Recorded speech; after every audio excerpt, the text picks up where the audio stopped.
Hello everyone! Welcome to Prime Kids. Today I'm going to read Roald Dahl's The Magic Finger. So let's get started.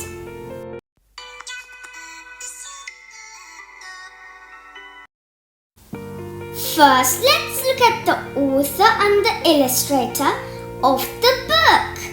Roald Dahl was a spy, ace fighter pilot, chocolate historian, and medical inventor.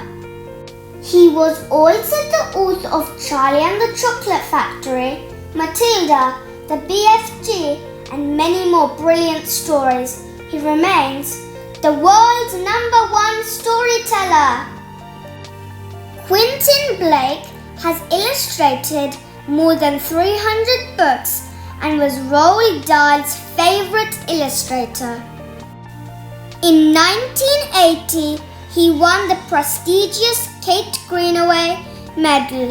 In 1999, he became the first ever children's laureate, and in 2013, he was knighted for services to illustration. Now let's see the characters in our story. Introducing Gull, Philip Gregg, William Gregg, and Mr. and Mrs. Gregg. The farm next to ours is owned by Mr. and Mrs. Gregg. The Greggs have 2 children, both of them boys. Their names are Philip and William. Sometimes I go over to their farm to play with them. I am a girl and I'm 8 years old. Philip is also 8 years old. William is 3 years older. He is 10. What? Oh, all right then. He is 11. Last week, something very funny happened to the Gregg family. I am going to tell you about it as best I can. Now, the one thing that Mr. Gregg and his 2 boys loved to do more than anything else was to go hunting. Every Saturday morning, they would take their guns and go off into the woods to look for animals and birds to shoot. Even Philip, who was only 8 years old, had a gun of his own. I can't stand hunting. I just can't stand it. It doesn't seem right to me that men and boys should kill animals just for the fun they get out of it. So I used to try to stop Philip and William from doing it. Every time I went over to their farm, I would do my best to talk them out of it, but they only laughed at me. I even said something about it once to Mr. Gregg, but he just walked on past me as if I weren't there. Then, one Saturday morning, I saw Philip and William coming out of the woods with their father, and they were carrying a lovely young deer. This made me so cross that I started shouting at them. The boys laughed and made faces at me, and Mr. Gregg told me to go home and mind my own P's and Q's. Well, that did it. I saw red, and before I was able to stop myself, I did something I never meant to do. I put the magic finger on them all. Oh dear, oh dear. I even put it on Mrs. Gregg, who wasn't there. I put it on the whole Gregg family. For months I had been telling myself that I would never put the magic finger upon anyone again. Not after what happened to my teacher, old Mrs. Winter. Poor old Mrs. Winter. One day we were in class and she was teaching us spelling. Stand up, she said to me, and spell cat. That's an easy one, I said. K-A-T. You are a stupid little girl, Mrs. Winter said. I am not a stupid little girl, I cried. I am a very nice little girl. Go and stand in the corner, Mrs. Winter said. Then I got cross and I saw red and I put the magic finger on Mrs. Winter. Good and strong and almost at once. Guess what? Whiskers began growing out of her face. They were long black whiskers, just like the ones you see on a cat, only much bigger. And how fast they grew! Before we had time to think, they were out to her ears. Of course, the whole class started screaming with laughter, and then Mrs. Winter said, "Will you be so kind as to tell me what you find so madly funny, all of you?" And when she turned around to write something on the blackboard, we saw that she had drawn a tail as well. It was a huge bushy tail. I cannot begin to tell you what happened after that. But if any of you are wondering whether Mrs. Winter is quite alright again now, the answer is no, and she never will be. The magic finger is something I have been able to do all my life. I can't tell you just how I do it, because I don't even know myself. But it always happens when I get cross, when I see red. Then I get very, very hot all over. Then the tip of the forefinger of my right hand begins to tingle most terribly. And suddenly, a sort of flash comes out of me. A quick flash, like something electric. It jumps out and touches the person who has made me cross. And after that, the magic finger is upon him or her, and things begin to happen. Well, the magic finger was now upon the whole of the Gregg family, and there was no taking it off again. I ran home and waited for things to happen. They happened fast. I shall now tell you what those things were. I got the whole story from Philip and William the next morning, after it was all over. In the afternoon of the very same day that I put the magic finger on the Gregg family, Mr. Gregg and Philip and William went out hunting once again. This time they were going after wild ducks, so they headed towards the lake. In the first hour they got 10 birds. In the next hour they got another 6. "What a day!" cried Mr. Gregg. "This is the best yet." He was beside himself with joy. Just then, 4 more wild ducks flew over their heads. They were flying very low. They were easy to hit. Bang, bang, bang, bang went the guns. The ducks flew on. "We missed," said Mr. Gregg. "That's funny."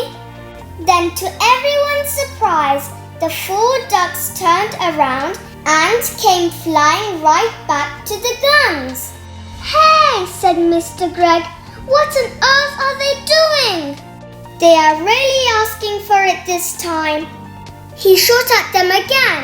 So did the boys, and again they all missed. Mr. Gregg got very red in the face. "It's the light," he said.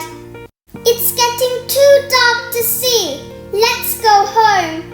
So they started for home, carrying with them the 16 birds they had shot before. But the 4 ducks would not leave them alone. They now began flying around and around the hunters as they walked away. Mr. Gregg did not like it one bit. "Be off!" he cried, and he shot at them many more times. But it was no good. He simply could not hit them. All the way home those 4 ducks flew around in the sky above their heads, and nothing would make them go away. Late that night, after Philip and William had gone to bed, Mr. Gregg went outside to get some wood for the fire. He was crossing the yard when all at once he heard the call of a wild duck in the sky. He stopped and looked up. The night was very still. There was a thin yellow moon over the trees on the hill, and the sky was filled with stars. Then Mr. Greg heard the noise of wings flying low over his head, and he saw the 4 ducks, dark against the night sky, flying very close together. They were going around and around the house. Mr. Greg forgot about the firewood and hurried back indoors. He was now quite afraid. He did not like what was going on, but he said nothing about it to Mrs. Greg. All he said was, "Come on, let's go to bed. I feel tired." So they went to bed and to sleep. When morning came, Mr. Greg was the first to wake up. He opened his eyes. He was about to put out a hand for his watch to see the time. But his hand wouldn't come out. "That's funny," he said. "Where is my hand?" He lay still, wondering what was up. Maybe he had hurt the hand in some way. He tried the other hand. That wouldn't come out either. He sat up. Then, for the first time, he saw what he looked like. He gave a yell and jumped out of bed. Mrs. Greg woke up, and when she saw Mr. Greg standing there on the floor, she gave a yell too. For he was now a tiny little man. He was maybe as tall as the seat of a chair, but no taller, and where his arms had been, he had a pair of duck's wings instead. But, cried Mrs. Greg, going purple in the face. "My dear man, what's happened to you? What's happened to both of us, you mean?" shouted Mr. Greg. It was Mrs. Greg's turn now to jump out of bed. She ran to look at herself in the glass, but she was not tall enough to see into it. She was even smaller than Mr. Greg, and she, too, had got wings instead of arms. "Oh, oh, oh, oh," sobbed Mrs. Greg. "This is witch's work," cried Mr. Greg, and both of them started running around the room, flapping their wings. A minute later, Philip and William burst in. The same thing had happened to them. They had wings and no arms, and they were really tiny. They were about as big as robins. "Mama! Mama! Mama!" chirruped Philip. "Look, Mama, we can fly!" And they flew up into the air. "Come down at once," said Mrs. Greg. "You're much too high." But before she could say another word, Philip and William had flown right out the window. Mr. and Mrs. Greg ran to the window and looked out. The 2 tiny boys were now high up in the sky. Then Mrs. Greg said to Mr. Greg, "Do you think we could do that, my dear?" "I don't see why not," Mr. Greg said. "Come on, let's try." Mr. Greg began to flap his wings hard, and all at once, up he went. Then Mrs. Greg did the same. "Help!" she cried as she started going up. "Save me!" "Come on," said Mr. Greg. "Don't be afraid." So out the window they flew, far up into the sky, and it did not take them long to catch up with Philip and William. Soon the whole family was flying around and around together. "Oh, isn't it lovely?" cried William. "I've always wanted to know what it feels like to be a bird." "Your wings are not getting tired, are they, dear?" Mr. Greg asked Mrs. Greg. "Not at all," Mrs. Greg said. "I could go on forever." "Hey, look down there," said Philip. "Somebody is walking in our garden."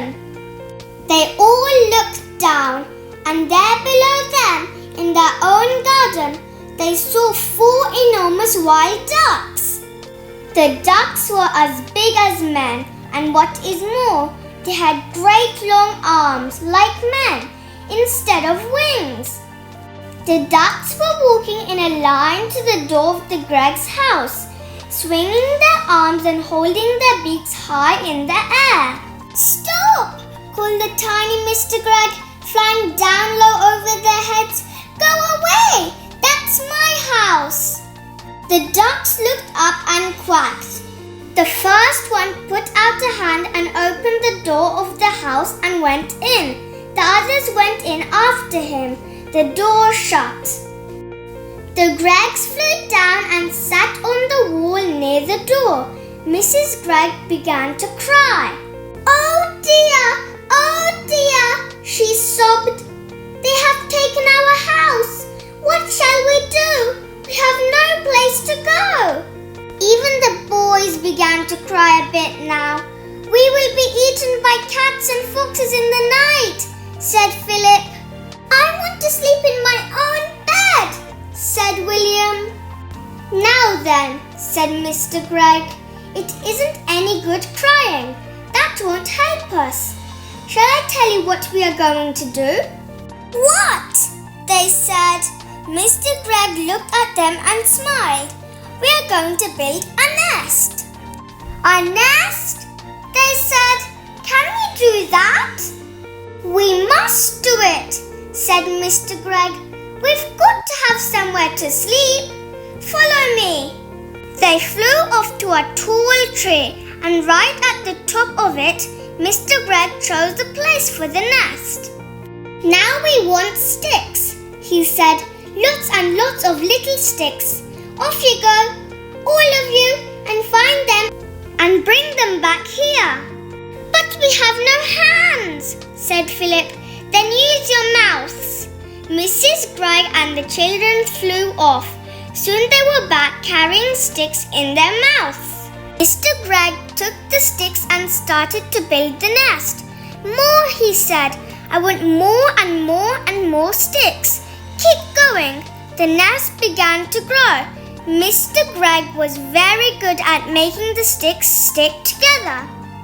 After a while, he said, "That's enough sticks. Now I want leaves and feathers and things like that to make the inside nice and soft." The building of the nest went on and on. It took a long time, but at last it was finished. "Try it," said Mr. Greg, hopping back. He was very pleased with his work. "Oh, isn't it lovely?" cried Mrs. Greg, going into it and sitting down. "I feel I might lay an egg any moment." The others all got in beside her. "How warm it is," said William. "And what fun to be living so high up," said Philip. "We may be small, but nobody can hurt us up here." "But what about food?" said Mrs. Greg. "We haven't had a thing to eat all day." "That's right," Mr. Greg said. "So we will now fly back to the house and go in by an open window and get the tin of biscuits when the ducks aren't looking." "Oh, we will be pecked to bits by those dirty great ducks," cried Mrs. Greg. "We shall be very careful, my love," said Mr. Greg, and off they went. But when they got to the house, they found all the windows and doors closed. There was no way in. "Just look at that beastly duck cooking at my stove," cried Mrs. Greg as she flew past the kitchen window. "How dare she? And look at that one holding my lovely gun," shouted Mr. Greg. "One of them is lying in my bed," yelled William, looking into a top window. "And one of them is playing with my electric train," cried Philip. "Oh dear," said Mrs. Greg. "They have taken over our whole house. We shall never get it back.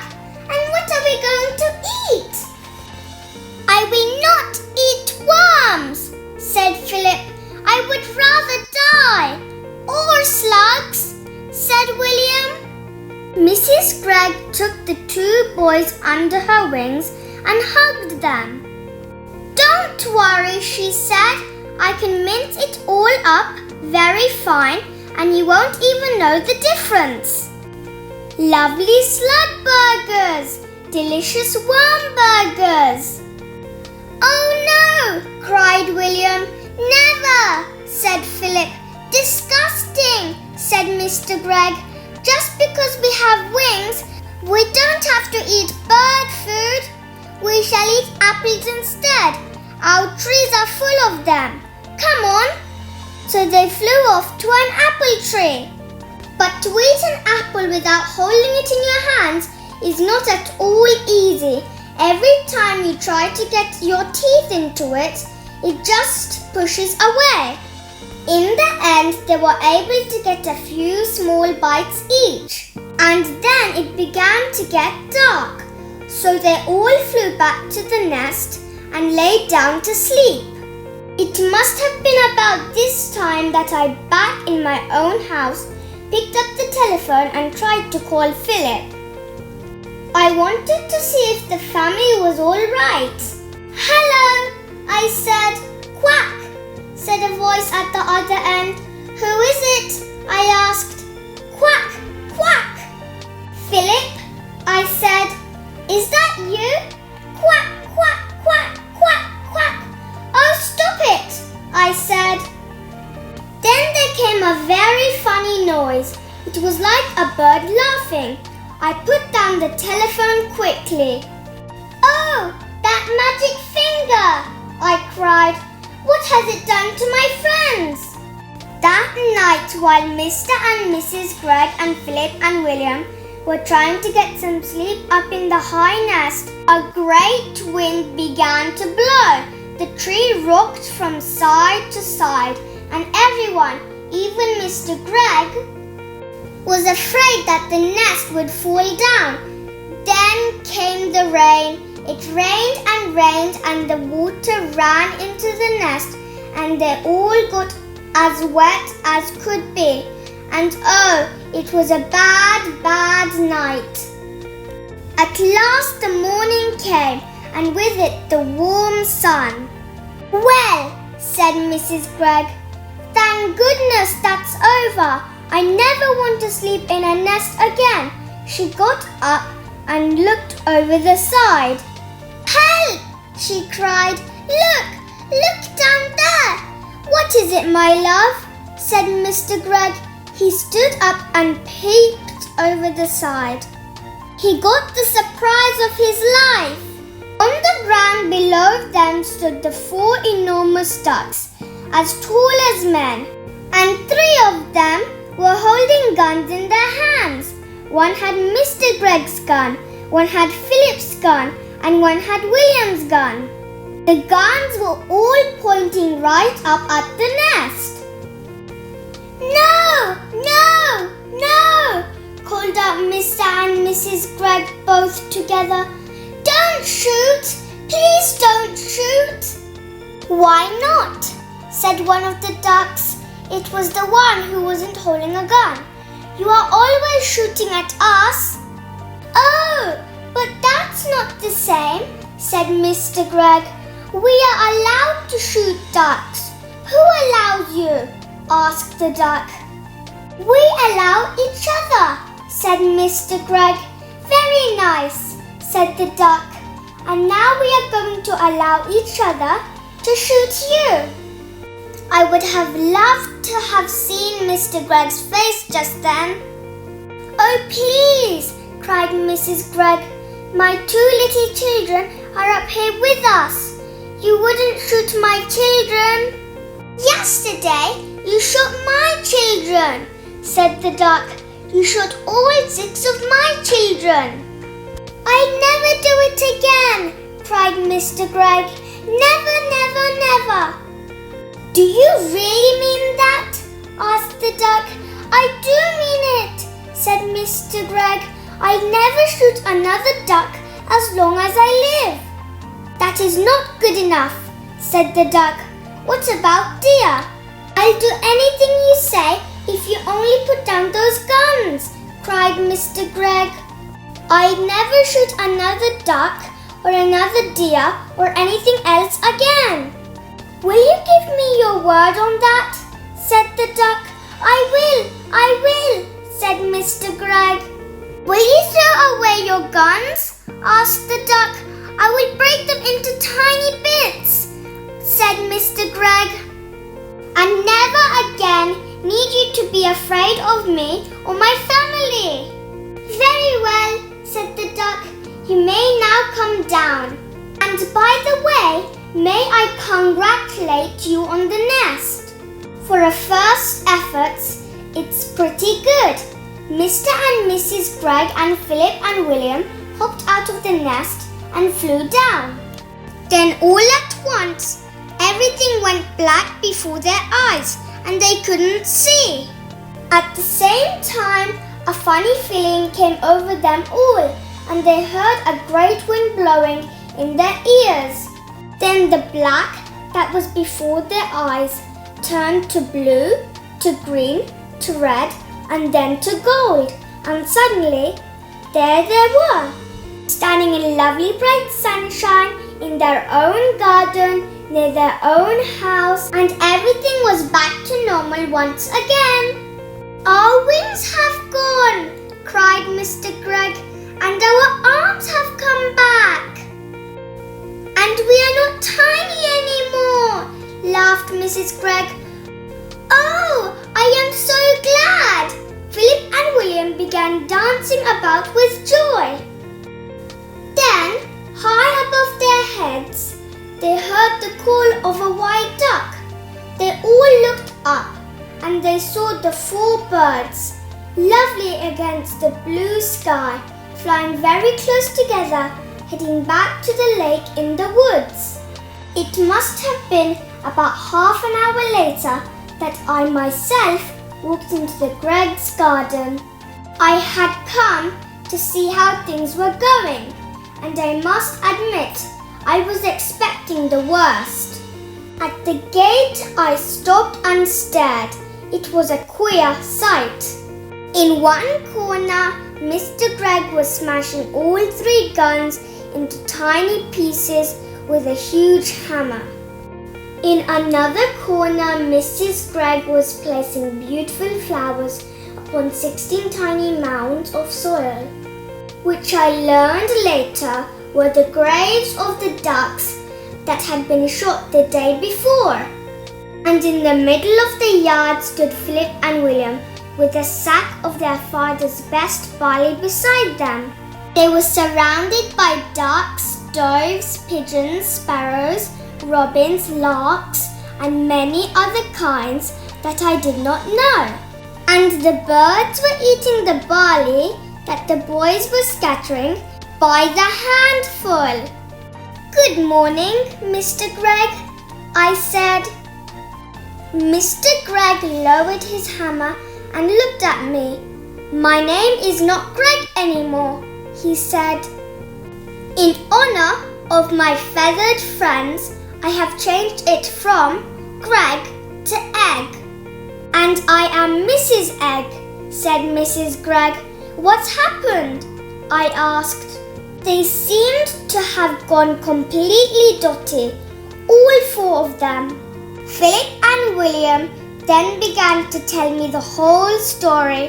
When they had finished, William said, "Look, there's the nest. Can you see it?